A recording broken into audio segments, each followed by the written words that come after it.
Hi hello friends, welcome back to my channel. Friends ಎಲ್ಲರೂ ಹೇಗಿದ್ದೀರಾ? ನಾನು ಕೂಡ ತುಂಬಾ ಚೆನ್ನಾಗಿದ್ದೀನಿ. ನಾನು ಲಾಸ್ಟ್ ಅಪ್ಲೋಡ್ ಮಾಡಿರೋ ವಿಡಿಯೋದಲ್ಲಿ ಸಿಂಗಲ್ ಡಾಟೆಡ್ ಬ್ಲೌಸ್ನ ಯಾವ ರೀತಿ ಕಟಿಂಗ್ ಮಾಡ್ಕೋಬೇಕು ಅಂತ ತಿಳಿಸ್ಕೊಟ್ಟಿದ್ದೆ. ಈ ವಿಡಿಯೋದಲ್ಲಿ ಆ ಬ್ಲೌಸ್ನ ಯಾವ ರೀತಿ ಸ್ಟಿಚ್ ಮಾಡೋದು ಅಂತ ನಾನು ತೋರಿಸ್ಕೊಡ್ತೀನಿ.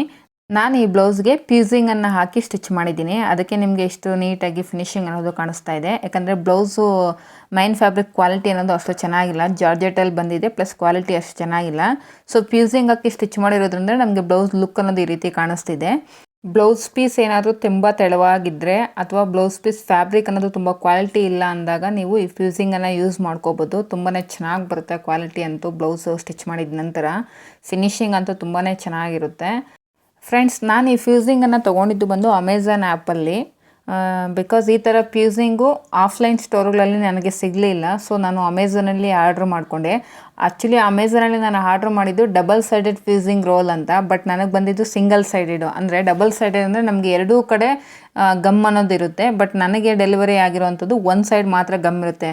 ಎರಡೂ ಸೈಡ್ ಗಮ್ ಇರೋದು ತುಂಬಾ ಯೂಸ್ಫುಲ್ ಆಗುತ್ತೆ. ಅಂದರೆ ಲೈನಿಂಗು ಮತ್ತು ಮೈನ್ ಫ್ಯಾಬ್ರಿಕ್ ಮಧ್ಯದಲ್ಲಿ ಈ ಫ್ಯೂಸಿಂಗನ್ನು ಕಟ್ ಮಾಡಿ ಇಟ್ಬಿಟ್ಟು ನೀಟಾಗಿ ಐರನ್ ಮಾಡ್ಕೊಬಿಟ್ರೆ ಲೈನಿಂಗು ಮತ್ತು ಮೈನ್ ಫ್ಯಾಬ್ರಿಕ್ ಎರಡೂ ಕೂಡ ಸ್ಟಿಕ್ ಆಗುತ್ತೆ.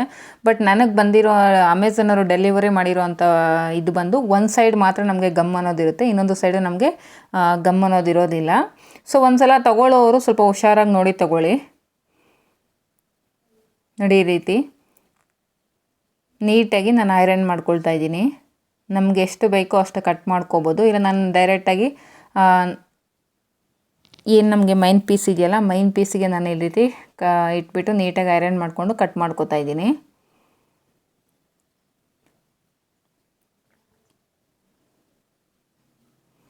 ಆಫ್ಲೈನಲ್ಲಿ ಸಿಗುತ್ತೆ ಅಂದರೆ ತೊಗೊಳ್ಳಿ, ಯಾಕಂದರೆ ಆಫ್ಲೈನಲ್ಲಿ ಇನ್ನೂ ತುಂಬ ಕಡಿಮೆಯಾಗಿ ಬರುತ್ತೆ. ಬಟ್ ಆನ್ಲೈನಲ್ಲಿ ಸ್ವಲ್ಪ ಕಾಸ್ಟ್ ಜಾಸ್ತಿನೇ ಇದೆ.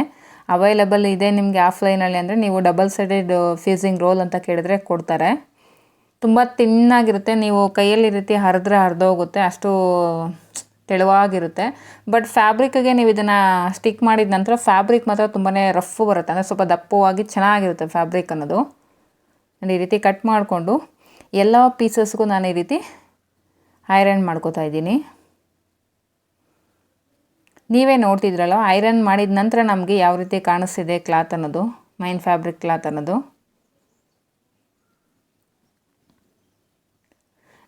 ನೋಡಿ, ಇದು ಸಿಂಗಲ್ ಸೈಡೆಡು. ಒಂದು ಸೈಡ್ ಮಾತ್ರ ನಾವಿಲ್ಲಿ ಸ್ಟಿಕ್ ಮಾಡ್ಕೊಳ್ಳೋಕ್ಕಾಗ, ಅಂದರೆ ಒಂದು ಸೈಡ್ ನಮಗೆ ಗಮ್ ಕೊಟ್ಟಿರೋದ್ರಿಂದ ಒಂದು ಸೈಡ್ ಫ್ಯಾಬ್ರಿಕ್ಗೆ ಸ್ಟಿಕ್ ಆಗ್ತಿದೆ. ಬಟ್ ಇದರಲ್ಲಿ ಡಬಲ್ ಸೈಡೆಡ್ ಫ್ಯೂಸಿಂಗ್ ರೋಲ್ ಅಂತ ಬರುತ್ತೆ. ಆಗ ನಾವೇನು ಮಾಡಬೇಕಂದ್ರೆ ಲೈನಿಂಗ್ ಮಧ್ಯದಲ್ಲಿ ಈ ಡಬಲ್ ಸೈಡೆಡ್ ಫ್ಯೂಸಿಂಗನ್ನು ಇಟ್ಬಿಟ್ಟು ಆಮೇಲೆ ಅದರ ಮೇಲೆ ಮೈನ್ ಫ್ಯಾಬ್ರಿಕನ್ನು ಇಟ್ಟು ನೀಟಾಗಿ ಐರನ್ ಮಾಡ್ಕೋಬೇಕಾಗುತ್ತೆ.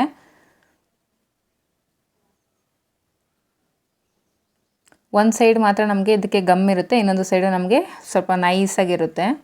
ನೋಡಿಕೊಂಡು ನೀಟಾಗಿ ನಾವು ಯಾವ ಕಡೆ ಅಟ್ಯಾಚ್ ಅಂದರೆ ಯಾವ ಕಡೆ ನಾವು ಐರನ್ ಮಾಡಬೇಕು ಅಂತ ನೋಡಿಕೊಂಡು ಕ್ಲಾತಿಗೆ ಅಂಟಿಸ್ಕೋಬೇಕಾಗುತ್ತೆ ನೀಟಾಗಿ.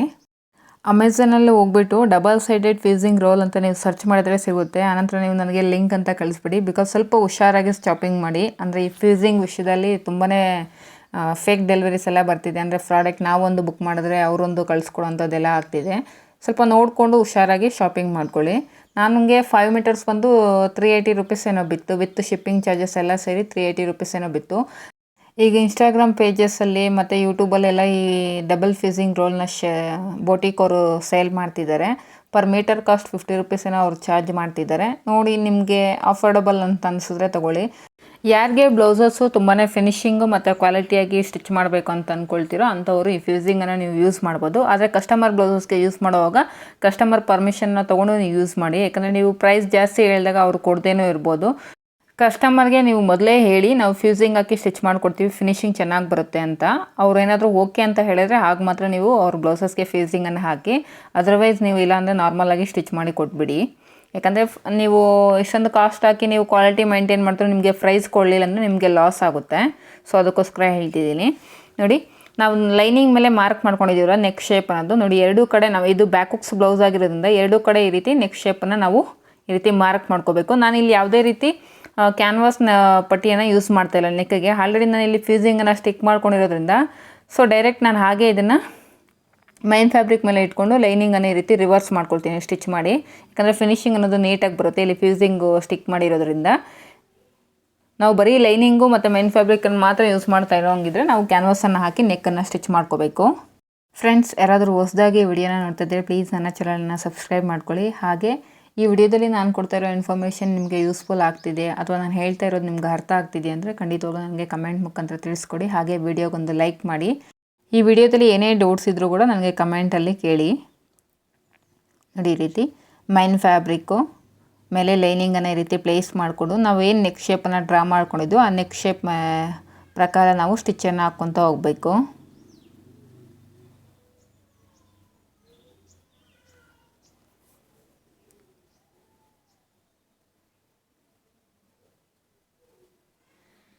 ಈಗ ಒಂದು 1/4 ಇಂಚ್ ಮಾರ್ಜಿನನ್ನು ಇಟ್ಕೊಂಡು ಎಕ್ಸಸ್ ಇರೋದನ್ನೆಲ್ಲ ನೀಟಾಗಿ ಟ್ರಿಮ್ ಮಾಡ್ಕೊಳ್ಳಿ. ನೋಡಿ, ನೆಕ್ ಸುತ್ತೂನ ಒಂದು 1/4 ಇಂಚ್ ಮಾರ್ಜಿನನ್ನು ಇಟ್ಕೊಂಡು ಎಕ್ಸಸ್ ಇರೋ ಫ್ಯಾಬ್ರಿಕ್ನ ನೀಟಾಗಿ ಕಟ್ ಮಾಡ್ಕೋಬೇಕು. ನಮಗೇನು ಆ ಪಾಯಿಂಟ್ ಏಡ್ ಬಂದಿದೆಯಲ್ಲ, ಆ ಪಾಯಿಂಟ್ ಏಡ್ ಹತ್ರ ನಾವು ಹಾಕಿರೋ ಸ್ಟಿಚ್ ಕಟ್ ಆಗದೆ ಇರೋ ಥರ ನೋಡಿಕೊಂಡು ಅಲ್ಲೊಂದು ನಾಚನ್ನು ಹೊಡ್ಕೊಳ್ಳಿ. ನೋಡಿ, ಈ ರೀತಿ ಯಾವುದೇ ಕಾರಣಕ್ಕೂ ನೀವು ಹಾಕಿರೋಂಥ ಸ್ಟಿಚ್ ಅನ್ನೋದು ಕಟ್ ಆಗಬಾರ್ದು. ಈಗ ಇದನ್ನು ಲೈನಿಂಗನ್ನು ಈ ರೀತಿ ಸಪ್ರೇಟ್ ಮಾಡಿಕೊಂಡು ಲೈನಿಂಗ್ ಮೇಲೆ ಟಾಪ್ ಸ್ಟಿಚ್ಚನ್ನು ಹಾಕ್ಕೋಬೇಕು. ಏನು 1/4 ಇಂಚ್ ಮಾರ್ಜಿನ್ ಇದೆಯಲ್ಲ ಅದೆಲ್ಲ ಲೈನಿಂಗ್ ಸೈಡ್ಗೆ ಫೋಲ್ಡ್ ಆಗೋ ಥರ ಪ್ಲೇಸ್ ಮಾಡಿಕೊಂಡು ಆ ಲೈನಿಂಗ್ ಮೇಲೆ ಟಾಪ್ ಸ್ಟಿಚ್ಚನ್ನು ಹಾಕ್ಕೊತಾ ಇದ್ದೀನಿ. ಈ ರೀತಿ ಹಾಕ್ಕೊಳ್ಳೋದ್ರಿಂದ ನಿಮಗೆ ಮೈನ್ ಫ್ಯಾಬ್ರಿಕ್ ನೆಕ್ ಮೇಲೆ ನೀವು ಸ್ಟಿಚ್ ಹಾಕೋ ಅವಶ್ಯಕತೆ ಇರೋದಿಲ್ಲ. ಈಸಿಯಾಗಿ ನಿಮಗೆ ಲೈನಿಂಗ್ ಅನ್ನೋದು ಬ್ಯಾಕ್ ಸೈಡ್ಗೆ ನೀಟಾಗಿ ಫೋಲ್ಡ್ ಆಗುತ್ತೆ. ನಿಮ್ಮ ಬ್ಲೌಸಸ್ ಕ್ವಾಲಿಟಿ ಚೆನ್ನಾಗಿರ್ಬೇಕಂದ್ರೆ ಈ ಮೆಥಡನ್ನು ಕೂಡ ನೀವು ಯೂಸ್ ಮಾಡ್ಕೊಳ್ಳಿ. ಅಂದರೆ ತುಂಬ ಜನ ಮೈನ್ ಫ್ಯಾಬ್ರಿಕ್ ಮೇಲೆ ನೆಕ್ ಸೈಡು ಟಾಪ್ ಸ್ಟಿಚ್ಚನ್ನು ಹಾಕ್ಬಿಡ್ತಾರೆ. ಅದ್ರ ಬದಲು ಲೈನಿಂಗ್ ಮೇಲೆ ಈ ರೀತಿ ನೀವು ಟಾಪ್ ಸ್ಟಿಚ್ಚನ್ನು ಹಾಕ್ಕೊಂಡ್ರೆ ಫಿನಿಶಿಂಗ್ ಅನ್ನೋದು ನೀಟಾಗಿ ಕಾಣಿಸುತ್ತೆ. ನೋಡಿ, ಈಗ ಸುತ್ತಲೂ ನಾವು ಈ ರೀತಿ ಲೈನಿಂಗನ್ನು ಮೈನ್ ಫ್ಯಾಬ್ರಿಕ್ಗೆ ಅಟ್ಯಾಚ್ ಮಾಡಿಕೊಂಡು ಎಕ್ಸಸ್ ಇರೋವಂಥ ಫ್ಯಾಬ್ರಿಕ್ನ ನೀಟಾಗಿ ಟ್ರಿಮ್ ಮಾಡ್ಕೊಬಿಡಬೇಕು. ಸಿಂಗಲ್ ಡಾಟೆಡ್ ಬ್ಲೌಸ್ನ ಸ್ಟಿಚ್ ಮಾಡೋದು ತುಂಬಾ ಈಸಿ. ಅದರಲ್ಲೂ ಸಿಂಗಲ್ ಡಾಟೆಡ್ ಬ್ಲೌಸ್ನ ನಾವು ರೆಡಿಮೇಡ್ ಲೆಹೆಂಗಾಸ್ ಬರುತ್ತಲ್ಲ ಅದ್ರ ಮೇಲೆ ಸ್ಟಿಚ್ ಮಾಡಿದ್ರೆ ಫಿನಿಶಿಂಗ್ ನೀಟಾಗಿ ಚೆನ್ನಾಗಿ ಕಾಣಿಸುತ್ತೆ. ಏನಾದರೂ ವರ್ಕ್ ಬಂದಿರುತ್ತಲ್ವ, ಆ ವರ್ಕೆಲ್ಲ ಏನೂ ಕೂಡ ನಿಮಗೆ ಬ್ರೇಕ್ ಆಗದಿರ ಫಿನಿಶಿಂಗ್ ನೀಟಾಗಿ ಬರುತ್ತೆ. ಎಕ್ಸಸ್ ಇರೋವಂಥ ಫ್ಯಾಬ್ರಿಕ್ನೆಲ್ಲ ನೀಟಾಗಿ ಟ್ರಿಮ್ ಮಾಡ್ಕೊಬಿಡಿ.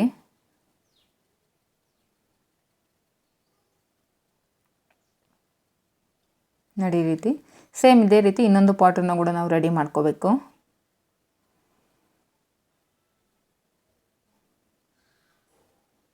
ನೋಡಿ, ಸುತ್ತಲೂ ನೆಕ್ ಸುತ್ತಲೂ ಒಂದು 1/4 ಇಂಚ್ ಮಾರ್ಜಿನನ್ನು ಇಟ್ಕೊಂಡು ಕಟ್ ಮಾಡ್ಕೋಬೇಕು. ಆ ಪಾಯಿಂಟ್ ಹೆಡ್ ಹತ್ರ ಬಂದಾಗ ನೋಡಿ, ಈ ರೀತಿ ವಿ ಶೇಪಲ್ಲಿ ಕಟ್ ಮಾಡಿಕೊಂಡು ನೀಟಾಗಿ ನಾಚಸನ್ನು ಹಾಕ್ಕೋಬೇಕು.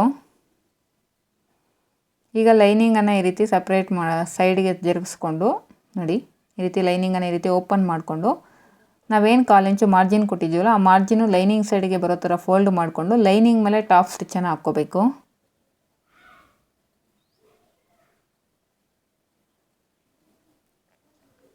ನೋಡ್ತಿದ್ರಲ್ಲ ಬ್ಯಾಕ್ ಸೈಡ್ ಯಾವ ರೀತಿ ನಮಗೆ ನೆಕ್ ಹತ್ರ ಫೋಲ್ಡ್ ಆಯಿತು ಅಂತ.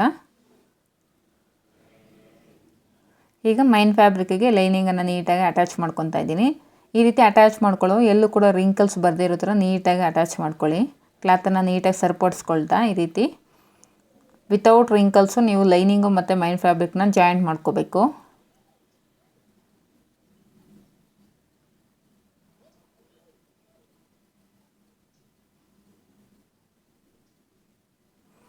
ನೋಡಿ, 2 ಪಾರ್ಟ್ಸು ಈ ರೀತಿ ರೆಡಿ ಮಾಡ್ಕೊಂಡ್ವಿ. ಈಗ ಇದಕ್ಕೆ ಡಾಟ್ಸನ್ನು ಯಾವ ರೀತಿ ಸ್ಟಿಚ್ ಮಾಡೋದು ಅಂತ ನೋಡೋಣ. ಶೋಲ್ಡರ್ ಸೆಂಟರ್ಗೆ ಈ ರೀತಿ ಫೋಲ್ಡ್ ಮಾಡ್ಕೋಬೇಕು. ನೋಡಿ, ಕ್ಲಾತನ್ನು ವೇಸ್ಟಲ್ಲಿ ಸೆಂಟ್ರಿಗೆ ಈ ರೀತಿ ಫೋಲ್ಡ್ ಮಾಡ್ಕೊಳ್ಳಿ. ಕರೆಕ್ಟಾಗಿ ಶೋಲ್ಡರ್ ಸೆಂಟ್ರಿಗೆ ನಿಮಗೆ ಒಂದು ಡಾಟ್ ಅನ್ನೋದು ಸ್ಟಿಚ್ ಮಾಡ್ಕೊಳ್ಳೋದಕ್ಕೆ ಅಲ್ಲೊಂದು ಲೈನ್ ಅನ್ನೋದು ಫಾರ್ಮ್ ಆಗುತ್ತೆ. ಈಗ ನಾವೇನು 1 ಇಂಚ್ ಎಕ್ಸ್ಟ್ರಾ ತೊಗೊಂಡಿದ್ದೀವಲ್ಲ ಡಾಟ್ಸ್ಗೋಸ್ಕರ, ಸೊ ಫೋಲ್ಡಿಂಗಲ್ಲಿ 1/2 ಇಂಚಿಗೆ ಈ ರೀತಿ ಮಾರ್ಕ್ ಮಾಡಿಕೊಂಡು ಡಾಟ್ ಲೆಂತ್ ಬಂದಿಲ್ಲಿ ನಾನು 4.25 ಇಂಚ್ ಅಥವಾ 5 ಇಂಚಸ್ವರೆಗೂ ನಾನಿಲ್ಲಿ ಡಾಟನ್ನು ಹಿಡಿತಾ ಇದ್ದೀನಿ.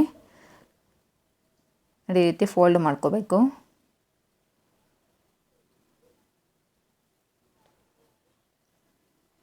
ಸೇಮ್ ಡಾಟ್ಸ್ ಅನ್ನೋದು ಎರಡೂ ಕಡೆ ಸೇಮ್ ಇರೋ ಥರ ನೋಡ್ಕೊಳ್ಳಿ. ನೋಡಿ, ನಾನು 4.25 ಇಂಚಿಗೆ ಈ ರೀತಿ ಮಾರ್ಕ್ ಮಾಡಿಕೊಂಡು ಡಾಟನ್ನು ಲೆಂತನ್ನು ಸ್ಟಿಚ್ ಮಾಡಿಕೊಂಡೆ.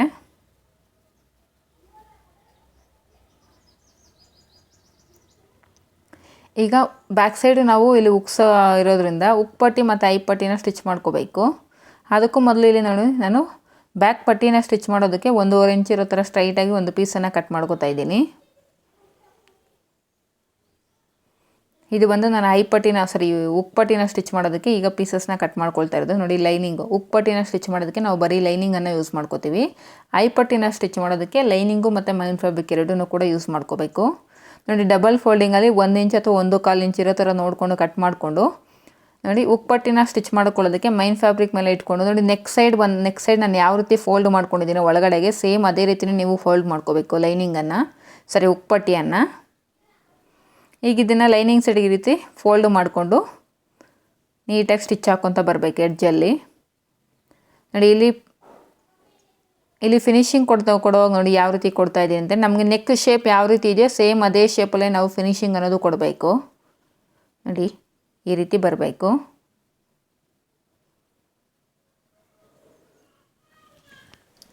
ಈಗ ಐಪಟ್ಟಿನ ಸ್ಟಿಚ್ ಮಾಡ್ಕೊಳ್ಳೋದಕ್ಕೆ ಮೈನ್ ಫ್ಯಾಬ್ರಿಕ್ಕು ಮತ್ತು ಇಲ್ಲಿ ಲೈನಿಂಗ್ ಎರಡನ್ನೂ ಯೂಸ್ ಮಾಡ್ಕೋಬೇಕು.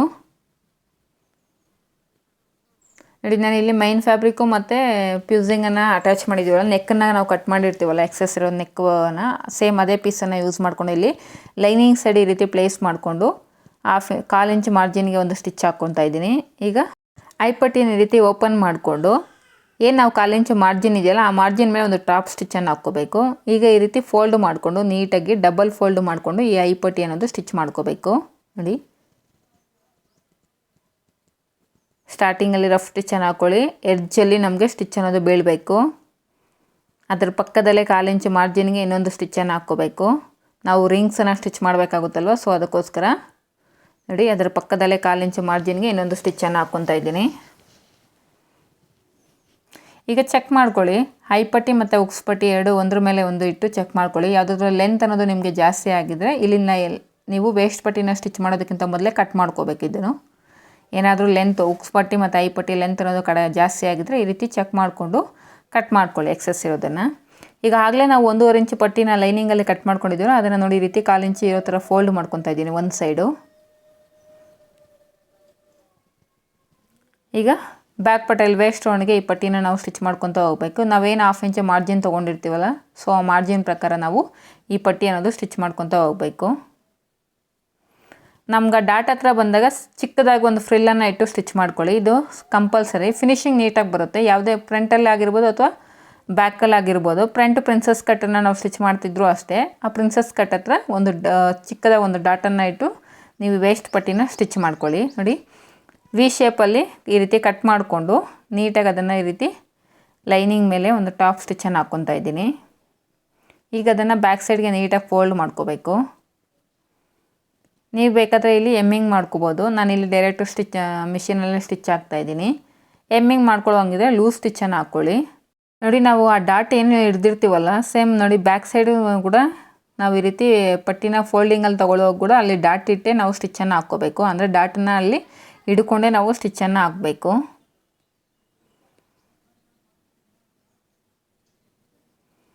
ನೋಡಿ ಫಿನಿಶಿಂಗ್ ಯಾವ ರೀತಿ ಬಂತು ಅಂತ.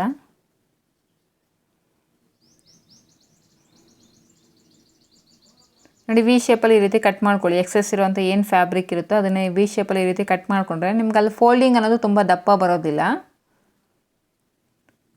ಇದನ್ನು ಫೋಲ್ಡ್ ಮಾಡಿ ಸ್ಟಿಚ್ ಮಾಡೋದಕ್ಕಿಂತ ಮೊದಲೇ ಉಕ್ಸ್ ಪಟ್ಟಿ ಮತ್ತು ಐಪಟ್ಟಿ ಲೆಂತ್ ಅನ್ನೋದು ಇನ್ನೊಂದು ಸಲ ಚೆಕ್ ಮಾಡ್ಕೊಬಿಡಿ. ನೋಡಿ ನನಗಿಲ್ಲಿ ಏನೂ ಹೆಚ್ಚು ಕಡಿಮೆ ಬಂದಿಲ್ಲ, ಸೊ ನೀಟಾಗಿ ಈ ರೀತಿ ಫೋಲ್ಡ್ ಮಾಡಿಕೊಂಡು ಲೈನಿಂಗ್ ಮೇಲೆ ಒಂದು ಟಾಪ್ ಸ್ಟಿಚ್ಚನ್ನು ಹಾಕ್ಕೊತಾ ಇದ್ದೀನಿ. ಈಗ ಇದನ್ನು ಬ್ಯಾಕ್ ಸೈಡ್ಗೆ ನೀಟಾಗಿ ಈ ರೀತಿ ಫೋಲ್ಡ್ ಮಾಡಿಕೊಂಡು ನೋಡಿ ಆ ಲೈನಿಂಗ್ ಎಡ್ಜಲ್ಲಿ ಒಂದು ಸ್ಟಿಚ್ಚನ್ನು ಹಾಕ್ಕೋಬೇಕು. ನೋಡಿ ಅಲ್ಲಿ ನಮ್ಮ ಏನು ಡಾಟ್ ಹಿಡ್ದಿರ್ತೀವಲ್ಲ ಫೋಲ್ಡಿಂಗು, ಸೇಮ್ ಬ್ಯಾಕ್ ಸೈಡು ಕೂಡ ಚಿಕ್ಕದಾಗಿ ಅಲ್ಲಿ ಫೋಲ್ಡನ್ನು ಇಟ್ಟು ನಾವು ಸ್ಟಿಚ್ಚನ್ನು ಹಾಕ್ಕೋಬೇಕು. ಹಾಗೆ ಉಕ್ಸ್ ಪಟ್ಟಿ ಮತ್ತು ಐಪಟ್ಟಿ ಮಧ್ಯೆ ಅಷ್ಟೇ ಫಿನಿಶಿಂಗ್ ಅನ್ನೋದು ನೀಟಾಗಿ ಕೊಡಿ ಅಲ್ಲಿ ಫೋಲ್ಡಿಂಗ್ ಅನ್ನೋದು. ನೋಡಿ ಈಗ ಚೆಕ್ ಮಾಡ್ಕೊಳ್ಳಿ. ನೋಡಿ ಒಂದರ ಮೇಲೆ ಒಂದಿಟ್ಟರೆ ನಿಮಗೆ ಉಕ್ಸ್ ಪಟ್ಟಿ ಮತ್ತು ಐಪಟ್ಟಿ ಅನ್ನೋದು ಎರಡು ಈಕ್ವಲ್ ಆಗಿ ಮ್ಯಾಚ್ ಆಗಬೇಕು. ಈಗ ಬ್ಯಾಕ್ ಪಾರ್ಟ್ ಸ್ಟಿಚ್ ಮಾಡಿದ್ದಾಯಿತು. ಫ್ರಂಟ್ ಪಾರ್ಟನ್ನು ಸ್ಟಿಚ್ ಮಾಡೋದಕ್ಕೆ ನೋಡಿ ಫ್ರಂಟ್ ಪಾರ್ಟನ್ನು ನಾನಿಲ್ಲಿ ತೊಗೊಂಡಿದ್ದೀನಿ. ಈಗ ಲೈನಿಂಗಲ್ಲಿ ಸೆಂಟರು ಪ್ಲಸ್ಸು ನಾವೇನು ನೆಕ್ ಪಾಯಿಂಟ್ ಮಾರ್ಕ್ ಮಾಡಿರ್ತೀವೋ ಅವೆರಡೂ ಅಲ್ಲಿ ನಾಚಸನ್ನು ಹೊಡ್ಕೋಬೇಕು. ಈಗ ನೋಡಿ ನಮಗಿಲ್ಲಿ ಆಲ್ರೆಡಿ ಫ್ರಂಟಲ್ಲಿ ವರ್ಕ್ ಬಂದಿರೋದ್ರಿಂದ ನಾವು ಲೈನಿಂಗಲ್ಲಿ ಮಾರ್ಕ್ ಮಾಡ್ಕೊಂಡಿರೋ ನೆಕ್ ಪಾಯಿಂಟು ಮತ್ತು ಏನು ರೆಡಿಮೇಡ್ ಬ್ಲೌಸಲ್ಲಿ ಬಂದಿದೆಯೋ ಆ ನೆಕ್ ಪಾಯಿಂಟ್ ಅನ್ನೋದು ಮ್ಯಾಚ್ ಆಗ್ತಾಯಿಲ್ಲ. ಸೊ ಆ ರೀತಿ ಮ್ಯಾಚ್ ಆಗದೆ ಇದ್ದಾಗ ನೋಡಿ ಈ ರೀತಿ ಒಂದು 1/4 ಇಂಚ್ ಅಥವಾ ಒಂದು 1/2 ಇಂಚಷ್ಟು ಈ ರೀತಿ ಫೋಲ್ಡನ್ನು ಮಾಡಿಕೊಂಡು ಸ್ಟಿಚ್ಚನ್ನು ಹಾಕ್ಕೋಬೇಕು. ನಾವು ಲೈನಿಂಗಲ್ಲಿರೋ ನೆಕ್ ಪಾಯಿಂಟ್ ಅನ್ನೋದು ಮೈನ್ ಫ್ಯಾಬ್ರಿಕಲ್ಲಿರೋ ನೆಕ್ ಪಾಯಿಂಟ್ ಅನ್ನೋಗೆ ಕರೆಕ್ಟಾಗಿ ಮ್ಯಾಚ್ ಆಗಬೇಕು.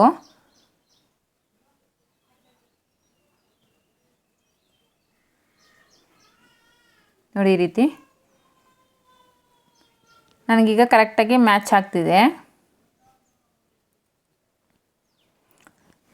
ನಾವೇನು ಲೈನಿಂಗ್ ಮೇಲೆ ನೆಕ್ ಪಾಯಿಂಟನ್ನು ಮಾರ್ಕ್ ಮಾಡ್ಕೊಂಡಿರ್ತೀವೋ ಆ ನೆಕ್ ಪಾಯಿಂಟ್ ಅನ್ನೋದು ರೆಡಿಮೇಡ್ ನೆಕ್ ಪಾಯಿಂಟ್ ಏನು ಸರಿ ನೆಕ್ ವಿಡ್ತ್ ಏನು ಕೊಟ್ಟಿರ್ತೀವೋ ಆ ನೆಕ್ ವಿಡ್ತ್ ಕರೆಕ್ಟಾಗಿ ಮ್ಯಾಚ್ ಆಗೋ ಥರ ನಾವು ಫೋಲ್ಡಿಂಗ್ ಮಾಡಿಕೊಂಡು ಒಂದು ಸ್ಟಿಚ್ಚನ್ನು ಹಾಕ್ಕೋಬೇಕಲ್ಲಿ. ಈಗ ಮೈನ್ ಫ್ಯಾಬ್ರಿಕ್ ರಾಂಗ್ ಸೈಡ್ ಈ ರೀತಿ ಪ್ಲೇಸ್ ಮಾಡಿಕೊಂಡು ನೀಟಾಗಿ ನಮಗೇನು ಆ ನೆಕ್ ಶೇಪ್ ರೌಂಡ್ ಶೇಪಲ್ಲಿ ಕೊಟ್ಟಿದ್ದೀರಲ್ಲ, ಅಲ್ಲಿ ಎಂಬ್ರಾಯ್ಡರಿ ವರ್ಕ್ ಅನ್ನೋದು ಕೊಟ್ಟಿದ್ದೀರಲ್ಲ, ಆ ಎಂಬ್ರಾಯ್ಡರಿ ವರ್ಕ್ ಶೇಪ್ ಹೇಗಿದೆಯೋ ನೆಕ್ ಶೇಪು ಅದ್ರ ಪಕ್ಕದಲ್ಲೇ ನೀಟಾಗಿ ಸ್ಟಿಚ್ಚನ್ನು ಹಾಕ್ಕೊತ ಹೋಗಬೇಕು. ಸ್ಟಿಚ್ ಅನ್ನೋದು ಎಂಬ್ರಾಯ್ಡ್ರಿ ವರ್ಕ್ ಮೇಲೆ ಬೀಳದೆ ಅದ್ರ ಪಕ್ಕದಲ್ಲಿ ಬೀಳೋ ಥರ ನೋಡ್ಕೊಳ್ಳಿ.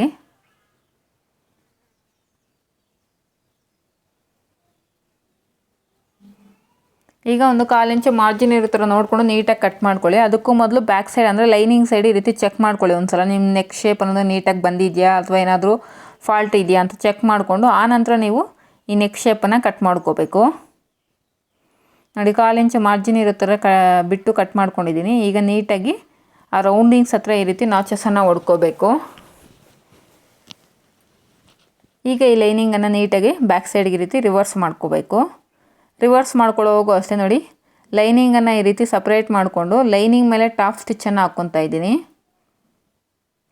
ಏನು ನಾವು 1/4 ಇಂಚು ಮಾರ್ಜಿನ್ ಇರುತ್ತಲ್ಲ ಆ ಮಾರ್ಜಿನ್ ಎಲ್ಲ ಲೈನಿಂಗ್ ಸೈಡ್ಗೆ ಫೋಲ್ಡ್ ಆಗೋ ಥರ ನೋಡಿಕೊಂಡು ಆ ಲೈನಿಂಗ್ ಮೇಲೆ ಟಾಪ್ ಸ್ಟಿಚ್ಚನ್ನು ಹಾಕ್ಕೋಬೇಕು.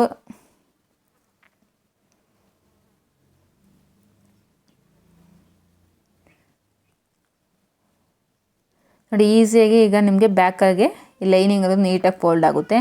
ಈಗ ನಾನಿಲ್ಲಿ ಏನು ನಮಗೆ ಎಂಬ್ರಾಯ್ಡ್ರಿ ವರ್ಕ್ ಬಂದಿದೆ ಅದ್ರ ಮೇಲೆ ಕೂಡ ಒಂದು ಟಾಪ್ ಸ್ಟಿಚ್ಚನ್ನು ಹಾಕ್ಕೊತಾ ಇದ್ದೀನಿ. ಯಾಕಂದರೆ ಈ ಸ್ಟಿಚ್ ಅನ್ನೋದು ಎಂಬ್ರಾಯ್ಡ್ರಿ ವರ್ಕ್ ಮೇಲೆ ಆಗ್ತಾ ಇರೋದ್ರಿಂದ ನಮಗೆ ಕಾಣಿಸೋದಿಲ್ಲ. ಒಂದು ವೇಳೆ ಪ್ಲೈನ್ ಇದ್ದರೆ ನೀವು ಈ ಸ್ಟಿಚ್ಚನ್ನು ಅವಾಯ್ಡ್ ಮಾಡಿ, ಹಾಕಬೇಡಿ. ಈ ರೀತಿ ವರ್ಕ್ ಇದ್ದಾಗ ವರ್ಕ್ ಮೇಲೆ ನೀವು ಸ್ಟಿಚ್ ಹಾಕ್ಬೋದು. ಅಂದರೆ ಎಂಬ್ರಾಯ್ಡ್ರಿ ವರ್ಕ್ ಇದ್ದಾಗ ಅಲ್ಲಿ ಏನು ನಮಗೆ ಮಣಿಗಳು ಆ ಥರ ಲೇಸ್ ಏನು ಇರೋದಿಲ್ವಲ್ಲ, ಡೈರೆಕ್ಟಾಗಿ ನೀವು ಸ್ಟಿಚ್ಚನ್ನು ಹಾಕ್ಬೋದು. ಈಗ ಲೈನಿಂಗನ್ನು ಮೈನ್ ಫ್ಯಾಬ್ರಿಕ್ಕಿಗೆ ನೀಟಾಗಿ ಅಟ್ಯಾಚ್ ಮಾಡಿಕೊಂಡು ಎಕ್ಸಸ್ ಇರೋ ಫ್ಯಾಬ್ರಿಕನ್ನೆಲ್ಲ ನೀಟಾಗಿ ಟ್ರಿಮ್ ಮಾಡ್ಕೊಬಿಡಬೇಕು.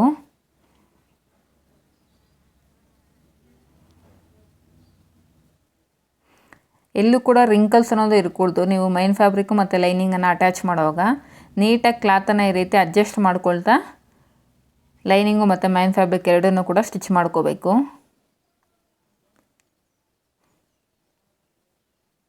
ನೋಡಿ ನಮಗಿಲ್ಲಿ ಅಲ್ಲಲ್ಲಿ ಫ್ಲವರ್ಸ್ ಇದೆಯಲ್ಲ, ಆ ಫ್ಲವರ್ಸ್ ಮೇಲೆ ನಮಗೆ ಒಂದು ಸ್ಟೋನ್ಸನ್ನು ಸ್ಟಿಕ್ ಮಾಡಿದರೆ ಆ ಸ್ಟೋನ್ಸನ್ನು ಈ ರೀತಿ ರಿಮೂವ್ ಮಾಡಿಕೊಂಡು ನೀವು ಸ್ಟಿಚ್ಚನ್ನು ಹಾಕಬೇಕಾಗುತ್ತೆ. ನೀವು ಸ್ಪೀಡಾಗಿ ಸ್ಟಿಚ್ ಮಾಡುವಾಗ ಸೂಜಿ ಅನ್ನೋದು ಕಟ್ ಆಗಿಬಿಡುತ್ತೆ. ಒಂದು ಸಲ ಚೆಕ್ ಮಾಡ್ಕೊಳ್ಳಿ, ಏನಾದರೂ ಸ್ಟೋನ್ಸು ಆ ಥರ ಏನಾದರೂ ನಿಮ್ಗೆ ಅಂಟಿಸಿದ್ರೆ ಆ ಸ್ಟೋನ್ಸ್ನೆಲ್ಲ ನೀಟಾಗಿ ರೀತಿ ಎಲ್ಲಿ ಸ್ಟಿಚ್ ಬರುತ್ತೋ ಅಲ್ಲೆಲ್ಲ ರಿಮೂವ್ ಮಾಡಿಕೊಂಡು ನೀವು ಸ್ಟಿಚ್ಚನ್ನು ಹಾಕ್ಕೋಬೇಕು.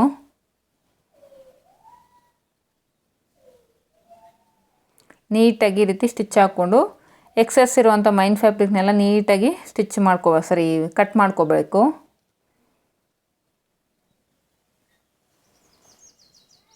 ನೋಡಿ ನೀಟಾಗಿ ಕಟ್ ಮಾಡ್ಕೊಂಡಿದ್ದೀನಿ. ಈಗ ಡಾಟ್ಸನ್ನು ಸ್ಟಿಚ್ ಮಾಡಬೇಕಲ್ಲ, ನೋಡಿ ಡಾಟ್ಸನ್ನು ಸ್ಟಿಚ್ ಮಾಡೋಕ್ಕಿಂತ ಮೊದಲು ಅಲ್ಲಿ ಫ್ಲವರ್ಸ್ ಇದೆಯಲ್ಲ, ಆ ಫ್ಲವರ್ಸ್ ಹತ್ರ ನಮಗೆ ಸ್ಟೋನ್ಸನ್ನು ಸ್ಟಿಕ್ ಮಾಡಿದ್ದೀರ, ಆ ಸ್ಟೋನ್ಸನ್ನೆಲ್ಲ ರಿಮೂವ್ ಮಾಡ್ಕೊಳ್ತಾ ಇದ್ದೀನಿ. ಈಗ ನೀಟಾಗಿ ಈ ರೀತಿ ಫೋಲ್ಡ್ ಮಾಡಿಕೊಂಡು ನಾವೇನು ಡಾಟ್ಸನ್ನ ಮಾರ್ಕ್ ಮಾಡಿದ್ವೋ ಆ ಡಾಟ್ಸ್ ಮಾರ್ಕ್ ಮೇಲೆ ನಾವೀಗ ಸ್ಟಿಚ್ಚನ್ನು ಹಾಕ್ಕೋಬೇಕು. ಈ ಡಾಟ್ಸನ್ನು ಸ್ಟಿಚ್ ಮಾಡುವಾಗ ಸ್ವಲ್ಪ ಕ್ರಾಸಾಗಿ ಸ್ಟಿಚ್ಚನ್ನು ಹಾಕ್ಕೊಳ್ಳಿ, ಶೇಪ್ ಅನ್ನೋದು ನೀಟಾಗಿ ಬರುತ್ತೆ. ಕಂಪಲ್ಸರಿ ಡಬಲ್ ಸ್ಟಿಚ್ಚನ್ನು ಹಾಕ್ಕೊಳ್ಳಿ, ಯಾಕಂದರೆ ಇಲ್ಲಿ ನಾವು ಸಿಂಗಲ್ ಡಾಟೆಡ್ ಬ್ಲೌಸ್ ಅಂತ ಹೇಳ್ತಾ ಇರೋದ್ರಿಂದ, ಸೊ ಒಂದೇ ಡಾಟ್ ಇರೋದ್ರಿಂದ ಕಂಪಲ್ಸರಿ ಡಬಲ್ ಸ್ಟಿಚ್ಚನ್ನು ಹಾಕ್ಕೋಬೇಕು ಡಾಟ್ಗೆ. ನೋಡಿ ಈ ರೀತಿ ಫೋಲ್ಡ್ ಮಾಡಿಕೊಂಡು ನಾನು ಯಾವ ರೀತಿ ತೋರಿಸ್ತಾ ಇದ್ದೀನಿ ನೋಡಿ, ಈ ರೀತಿ ಶೇಪು ನೀವು ಡಾಟನ್ನು ಸ್ಟಿಚ್ ಮಾಡ್ಕೋಬೇಕಾಗುತ್ತೆ. ಸ್ಟಾರ್ಟಿಂಗಲ್ಲಿ ರಫ್ ಸ್ಟಿಚ್ಚನ್ನು ಹಾಕ್ಕೊಳ್ಳಿ, ಎಂಡಿಂಗಲ್ಲಿ ಬಂದಾಗ ಈ ರೀತಿ ರಫ್ ಸ್ಟಿಚ್ಚನ್ನು ಹಾಕ್ಕೋಬೇಕು. ಎಲ್ಲೂ ಕೂಡ ನಮಗೆ ಪಾಯಿಂಟೆಡ್ ಅನ್ನೋದು ಬರ್ಕೊಡ್ತು ಡಾಟನ್ನು ನಾವು ಸ್ಟಿಚ್ ಮಾಡಿದಾಗ. ಡಾಟು ಲೆಂತಲ್ಲಿ ನಿಮ್ಗೆ ಏನಾದರೂ ಪಾಯಿಂಟೆಡ್ ಬಂದಿದೆಯಾ ಅಂದರೆ ನಿಮಗೆ ಲುಕ್ ಅನ್ನೋದು ನೀಟಾಗಿ ಕಾಣಿಸೋದಿಲ್ಲ. ನೋಡಿ 2 ಡಾಟ್ಸ್ನ ಸ್ಟಿಚ್ ಮಾಡಿದ ನಂತರ ನಮಗೆ ಕಪ್ ಶೇಪ್ ಅನ್ನೋದು ಯಾವ ರೀತಿ ಎದ್ದು ಕಾಣಿಸ್ತಿದೆ ಅಂತ. ಈಗ ಬ್ಯಾಕ್ ಪಾರ್ಟ್ ಪೀಸಸ್ನ ಮತ್ತು ಫ್ರಂಟ್ ಪಾರ್ಟ್ ಶೋಲ್ಡರ್ ಮೇಲೆ ನೀಟಾಗಿ ಪ್ಲೇಸ್ ಮಾಡಿಕೊಂಡು ಶೋಲ್ಡರ್ ಜಾಯಿಂಟ್ಸನ್ನು ಮಾಡ್ಕೋಬೇಕು. ನೆಕ್ ಸೈಡು ಬ್ಯಾಕ್ ಪಾರ್ಟು ಮತ್ತು ಫ್ರಂಟ್ ಪಾರ್ಟ್ ಶೋಲ್ಡರ್ ಅನ್ನೋದು ಈಕ್ವಲ್ ಆಗಿರೋ ಥರ ನೋಡ್ಕೊಳ್ಳಿ. ಕಂಪಲ್ಸರಿ ಡಬಲ್ ಸ್ಟಿಚ್ಚನ್ನು ಹಾಕ್ಕೊಳ್ಳಿ ಮತ್ತು ಸ್ಟಾರ್ಟಿಂಗು ಮತ್ತು ಎಂಡಿಂಗ್ ಎರಡೂ ಕೂಡ ನೀವು ರಫ್ ಸ್ಟಿಚ್ಚನ್ನು ಹಾಕ್ಕೋಬೇಕು ಶೋಲ್ಡರನ್ನು ಜಾಯಿನ್ ಮಾಡುವಾಗ. ನೋಡಿ ಏನಾದರೂ ಎಕ್ಸಸ್ ಇದ್ದರೆ ನಿಮಗೆ, ಅಂದರೆ ಶೋಲ್ಡರ್ ಸೈಡ್ ಏನಾದರೂ ಎಕ್ಸಸ್ ಇದೆ, ಆರ್ಮೋಲ್ ಸೈಡ್ ಏನಾದರೂ ಎಕ್ಸಸ್ ಇದ್ದರೆ ನೀಟಾಗಿ ಟ್ರಿಮ್ ಮಾಡ್ಕೋಬೇಡಿ. ಸೇಮ್ ಇನ್ನೊಂದು ಸೈಡು ಇದೇ ರೀತಿನೇ ಅಟ್ಯಾಚ್ ಮಾಡ್ಕೋಬೇಕು. ನಾವೇನು 1/2 ಇಂಚ್ ಎಕ್ಸ್ಟ್ರಾ ಮಾರ್ಜಿನ್ ತೊಗೊಂಡಿರ್ತೀವಲ್ಲ ಶೋಲ್ಡರ್ ಜಾಯಿಂಟ್ಸ್ಗೋಸ್ಕರ ಸೇಮ್ 1/2 ಇಂಚ್ ಮಾರ್ಜಿನ್ಗೆ ಈ ರೀತಿ ಸ್ಟಿಚ್ಚನ್ನು ಹಾಕ್ಕೋಬೇಕು.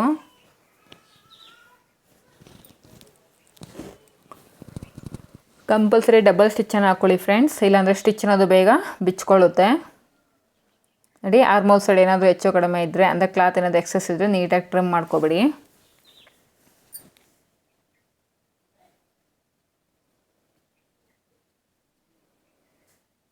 ಈಗ ಸೈಡ್ ಸೀಮ್ ಅಲೌನ್ಸಸ್ ಕಡೆ ಚೆಕ್ ಮಾಡ್ಕೊಳ್ಳೋಣ. ನೋಡಿ, back part front part side seam lines ಅನ್ನೋದು ಈಕ್ವಲಾಗಿ ಪ್ಲೇಸ್ ಮಾಡ್ಕೊಂಡು ಆರ್ಮ್ ರೌಂಡ್ ಸೈಡು ಈಕ್ವಲ್ ಆಗಿರೋ ಥರ ಪ್ಲೇಸ್ ಮಾಡ್ಕೊಂಡು ಈ ರೀತಿ ಚೆಕ್ ಮಾಡ್ಕೊಬೇಕು. ಯಾಕಂದರೆ ನಾವು ಫ್ರಂಟಲ್ಲಿ ವೇಸ್ಟ್ ಪಟ್ಟಿನ ಇನ್ನೂ ಸ್ಟಿಚ್ ಮಾಡಿಲ್ಲ, ಬ್ಯಾಕಲ್ಲಿ ಆಲ್ರೆಡಿ ಸ್ಟಿಚ್ ಮಾಡಿರೋದ್ರಿಂದ ಆರ್ಮೋಲ್ ಸೈಡು ಎರಡು ಫ್ರಂಟ್ ಪಾರ್ಟು ಬ್ಯಾಕ್ ಪಾರ್ಟ್ ಎರಡು ಈಕ್ವಲಾಗಿ ಇಟ್ಕೊಂಡ್ರೆ ನಿಮ್ಗೆ ಏನು ಎಕ್ಸಸ್ ಇರುತ್ತೋ ಅದನ್ನು ಅಲ್ಲಿ ಮಾರ್ಕ್ ಮಾಡಿಕೊಂಡು ನೀವು ಫ್ರಂಟ್ ವೇಸ್ಟ್ ಪಟ್ಟಿ ಅನ್ನೋದು ಸ್ಟಿಚ್ ಮಾಡ್ಕೋಬೇಕು. ಫ್ರಂಟ್ ವೇಸ್ಟ್ ಪಟ್ಟಿನ ಸ್ಟಿಚ್ ಮಾಡೋದಕ್ಕೆ ನೋಡಿ, ಲೈನಿಂಗಲ್ಲಿ 1.5 ಇಂಚ್ ಇರೋ ಥರ ಪೀಸನ್ನು ಸ್ಟ್ರೈಟಾಗಿ ಪೀಸನ್ನು ಕಟ್ ಮಾಡಿಕೊಂಡು ಒಂದು ಸೈಡು 1/4 ಇಂಚು ಮಾರ್ಜಿನನ್ನು ಫೋಲ್ಡ್ ಮಾಡಿಕೊಂಡು ಸ್ಟಿಚ್ ಮಾಡ್ಕೋತಾ ಇದ್ದೀನಿ. ಈಗ ಮೈನ್ ಫ್ಯಾಬ್ರಿಕ್ಸ್ ಮೇಲೆ ಈ ಪಟ್ಟಿಯನ್ನು ಇಟ್ಕೊಂಡು ನೋಡಿ, ಆ ಡಾಟ್ ಹತ್ರ ಬಂದಾಗ ನಾನು ಕೂಡ ಒಂದು ಚಿಕ್ಕದಾಗಿ ಒಂದು ಫ್ರಿಲ್ಲನ್ನು ಇಟ್ಟು ಸ್ಟಿಚ್ ಮಾಡ್ತಾಯಿದ್ದೀನಿ. ಆ ಖರ್ಚು ಅನ್ನೋದು ನಮಗೆ ಸೈಡ್ ಸೀಮ್ ಅಲೌನ್ಸಸ್ ಕಡೆ ಇರೋ ಥರ ನೋಡ್ಕೊಳ್ಳಿ. ನೋಡಿ, ಈ ಕಡೆ ಡಾಟ್ ಹತ್ರ ಬಂದಾಗೂ ಅಷ್ಟೇ ಒಂದು ಫ್ರಿಲ್ಲನ್ನು ಇಡಬೇಕು. ಹಾಗೆ ಆ ಡಾಟದ್ದು ಖರ್ಚು ಅನ್ನೋದು ಸೈಡ್ ಸೀಮ್ ಅಲೌನ್ಸಸ್ ಕಡೆ ಇರೋ ಥರ ನೋಡಿಕೊಂಡು 1/2 ಇಂಚ್ ಮಾರ್ಜಿನ್ ಏನು ನಾವು ಮಾರ್ಕ್ ಮಾಡ್ಕೊಂಡಿರ್ತೀವೋ ಆ ಮಾರ್ಜಿನ್ ಮೇಲೆ ಸ್ಟಿಚ್ಚನ್ನು ಹಾಕ್ಕೊತ ಬರಬೇಕು. ನೋಡಿ, ಈ ರೀತಿ ಸ್ಟಿಚ್ ಹಾಕಿದ ನಂತರ ವಿ ಶೇಪಲ್ಲಿ ಕಟ್ ಮಾಡ್ಕೋಬೇಕು. ಎಕ್ಸಸ್ ಇರೋವಂಥ ಮಾರ್ಜಿನನ್ನು ಈ ರೀತಿ ವಿ ಶೇಪಲ್ಲಿ ಕಟ್ ಮಾಡಿಕೊಂಡ್ರೆ ಫೋಲ್ಡಿಂಗ್ ಮಾಡ್ಕೊಳ್ಳುವಾಗ ನಿಮಗೆ ಚೆನ್ನಾಗಿರುತ್ತೆ ಲುಕ್ ಅನ್ನೋದು. ನೋಡಿ, ಈ ರೀತಿ ಫೋಲ್ಡ್ ಮಾಡಿ ಸ್ಟಿಚ್ ಮಾಡಿದಾಗ ಫಿನಿಶಿಂಗ್ ನೀಟಾಗಿ ಕಾಣಿಸುತ್ತೆ. ಈಗ ಲೈನಿಂಗನ್ನು ಈ ರೀತಿ ಫೋಲ್ಡ್ ಮಾಡಿಕೊಂಡು ನಾವೇನು 1/2 ಇಂಚ್ ಮಾರ್ಜಿನ್ಗೆ ಸ್ಟಿಚ್ ಹಾಕಿರ್ತೀವೋ ಆ ಮಾರ್ಜಿನ್ ಮೇಲೆ ಒಂದು ಟಾಪ್ ಸ್ಟಿಚ್ಚನ್ನು ಹಾಕ್ಕೊತಾ ಇದ್ದೀನಿ. ಈಗ ಇದನ್ನು ಬ್ಯಾಕ್ ಸೈಡ್ಗೆ ಈ ರೀತಿ ನೀಟಾಗಿ ಫೋಲ್ಡ್ ಮಾಡಿಕೊಂಡು ಲೈನಿಂಗ್ ಎಡ್ಜಲ್ಲಿ ಒಂದು ಸ್ಟಿಚ್ಚನ್ನು ಹಾಕ್ಕೋಬೇಕು. ನೋಡಿ, ನಾವೇನು ಡಾಟ್ ಹಿಡ್ದಿರ್ತೀವೋ ಆ ಡಾಟ್ ಹತ್ರ ಒಂದು ಚಿಕ್ಕದಾಗಿ ಫ್ರಿಲ್ ಬರುತ್ತಲ್ಲ ಆ ಫ್ರಿಲ್ ಕೂಡ ಬ್ಯಾಕ್ ಸೈಡಲ್ಲಿ ಇಟ್ಕೊಂಡೇ ನಾವು ಈ ಪಟ್ಟಿ ಅನ್ನೋದು ಸ್ಟಿಚ್ ಮಾಡ್ಕೋಬೇಕಾಗುತ್ತೆ.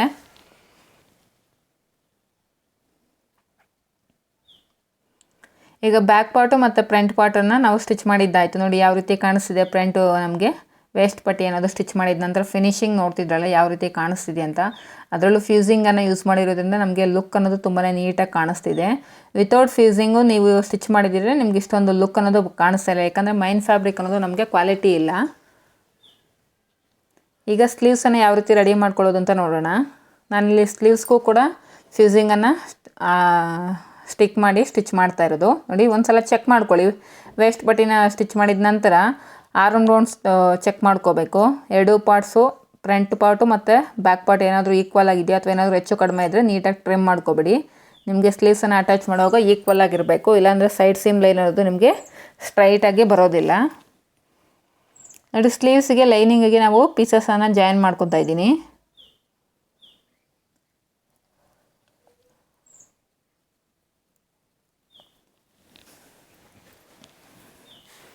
ಈ ರೀತಿ ಎರಡು ಸ್ಲೀವ್ಸ್ಗೂ ನಾವು ಪೀಸಸನ್ನು ಜಾಯಿನ್ ಮಾಡ್ಕೋಬೇಕಾಗುತ್ತೆ.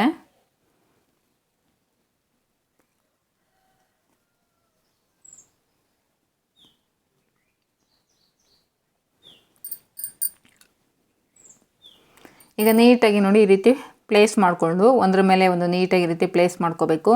ನೀವೇನು ನಾಚಸನ್ನು ಹೊಡ್ಕೊಂಡಿರ್ತೀವಲ್ವ, ಮಿಡ್ಲಲ್ಲಿ ಒಂದು ನಾಚಸ್ಸು ಮತ್ತು ಸೈಡು 2 ಇಂಚಸ್ ಮಾರ್ಜಿನ್ ಹತ್ರ ಏನು ನಾಚಸ್ ಹೊಡ್ಕೊಂಡಿರ್ತೀವೋ ಆ ನಾಚಸ್ಸು ಕರೆಕ್ಟಾಗಿ ಮ್ಯಾಚ್ ಆಗೋ ಥರ ಇಟ್ಕೊಂಡು ಈಗ ನಾವೇನು ಎಕ್ಸೆಸ್ಸು ಫ್ಯಾಬ್ರಿಕನ್ನ ಹ್ಯಾಡ್ ಮಾಡಿದ್ದೀವಲ್ವ ಸ್ಲೀವ್ಸ್ಗೆ, ಈಗ ಎಕ್ಸೆಸ್ ಇರೋದನ್ನೆಲ್ಲ ನೀಟಾಗಿ ಟ್ರಿಮ್ ಮಾಡ್ಕೊಬಿಡಬೇಕು.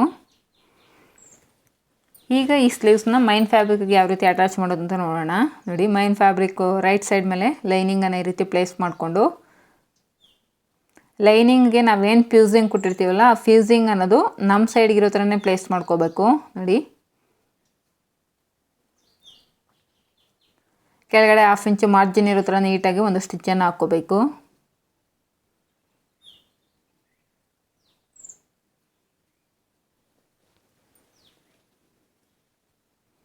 ಸೇಮ್ ಇದೇ ರೀತಿಯೇ ಇನ್ನೊಂದು ಸ್ಲೀವ್ಸ್ನ ಕೂಡ ನಾವು ರೆಡಿ ಮಾಡಿಕೊಂಡು ಸ್ಟಿಚ್ ಹಾಕ್ಕೋಬೇಕು.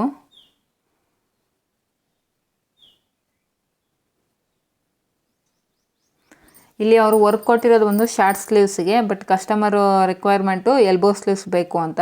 ಸೊ ಅದಕ್ಕೆ ಅವ್ರು ಏನು ವರ್ಕ್ ಕೊಟ್ಟಿದ್ದೀರೋ ಅದನ್ನೊಂದು ಮಿಡ್ಲಿಗೆ ಬರುತ್ತೆ ನಮಗೆ.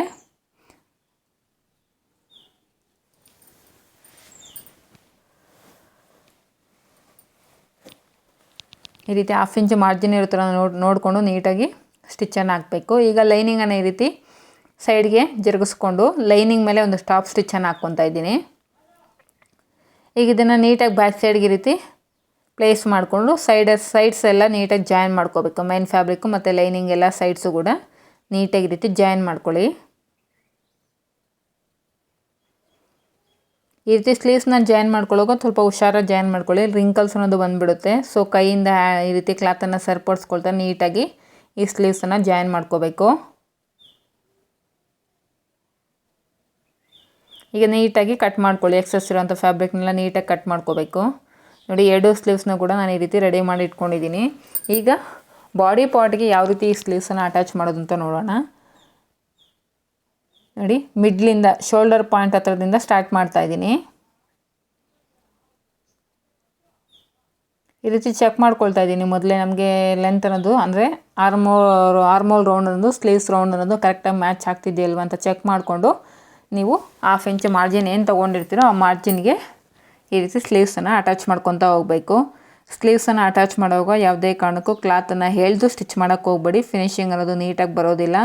ನಿಮಗೆ ವೇರ್ ಮಾಡಿದಾಗ ರಿಂಕಲ್ಸ್ ಅನ್ನೋದು ಬಂದುಬಿಡುತ್ತೆ. ನೀವೆಲ್ಲಿ ಎಳೆದು ಸ್ಟಿಚ್ ಮಾಡಿರ್ತೀರೋ ಅಲ್ಲೆಲ್ಲ ನಿಮಗೆ ರಿಂಕಲ್ಸ್ ಅನ್ನೋದು ಫಾರ್ಮ್ ಆಗುತ್ತೆ. ಸೊ ಅದಕ್ಕೆ ಒಂದ್ರ ಮೇಲೆ ಒಂದು ನೀಟಾಗಿ ಪ್ಲೇಸ್ ಮಾಡಿಕೊಂಡು ನೀವು ಸ್ಲೀವ್ಸನ್ನು ಜಾಯಿನ್ ಮಾಡ್ಕೋಬೇಕಾಗುತ್ತೆ. ಯಾವುದೇ ಕಾರಣಕ್ಕೂ ನೀವು ಎಳೆದಿದ್ದೀರ ಅಂದರೆ ನಿಮಗೆ ಫಿನಿಶಿಂಗ್ ಅನ್ನೋದು ನೀಟಾಗಿ ಬರೋದಿಲ್ಲ. ಆ್ಯಂಡ್ ಹಾಗೆ ನಾನು ಹೇಳಿರೋ ಮೆಥಡಲ್ಲಿ ನೀವು ಸ್ಲೀವ್ಸನ್ನು ಕಟಿಂಗ್ ಮಾಡಿದ್ರೆ ನಿಮಗೆ ಸ್ಲೀವ್ಸು ಜಾಯಿನ್ ಮಾಡೋದು ಎಲ್ಲೂ ಕೂಡ ಹೆಚ್ಚು ಕಡಿಮೆ ಅನ್ನೋದು ಬರೋದಿಲ್ಲ, ಕರೆಕ್ಟಾಗಿ ಮ್ಯಾಚ್ ಆಗುತ್ತೆ. ಒಂದು ವೇಳೆ ಹೆಚ್ಚು ಕಡಿಮೆ ಬಂದರೆ ಸ್ಲೀವ್ಸನ್ನು ಜಾಯಿನ್ ಮಾಡುವಾಗ ಒಂದು ವೇಳೆ ಕಡಿಮೆ ಬಂದರೆ ಯಾವ ರೀತಿ ಅಟ್ಯಾಚ್ ಮಾಡಬೇಕು ಅಥವಾ ಜಾಸ್ತಿ ಬಂದರೆ ಹೇಗೆ ಅದನ್ನು ಕಡಿಮೆ ಮಾಡ್ಕೋಬೇಕು ಅನ್ನೋದ್ರ ಬಗ್ಗೆನೂ ಒಂದು ಕಂಪ್ಲೀಟಾಗಿ ವಿಡಿಯೋದಲ್ಲಿ ತಿಳಿಸ್ಕೊಡ್ತೀನಿ.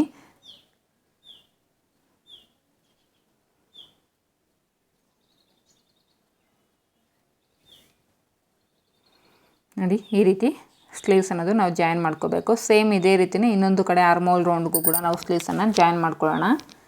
ಇದನ್ನು ಕೂಡ ಶೋಲ್ಡರ್ ಪಾಯಿಂಟ್ ಹತ್ರದಿಂದಲೇ ನಾನು ಸ್ಟಾರ್ಟ್ ಮಾಡ್ತಾಯಿದ್ದೀನಿ. ನಿಮಗೆ ಕನ್ವೀನಿಯೆಂಟ್ ಯಾವ ಥರ ಇದ್ದರೆ ಆ ಥರ ನೀವು ಸ್ಲೀವ್ಸನ್ನು ಜಾಯಿನ್ ಮಾಡ್ಕೊಳ್ಳಿ. ಕೆಲವರಿಗೆ ಶೋಲ್ಡರ್ ಪಾಯಿಂಟ್ ಹತ್ರದಿಂದ ಜಾಯಿನಿಂಗ್ ಅನ್ನೋದು ಸ್ಟಾರ್ಟ್ ಮಾಡ್ತಾರೆ. ಕೆಲವರು ಸೈಡ್ ಸೀಮ್ ಲೈನಿಂದನೂ ಜಾಯಿನ್ ಮಾಡ್ತಾರೆ.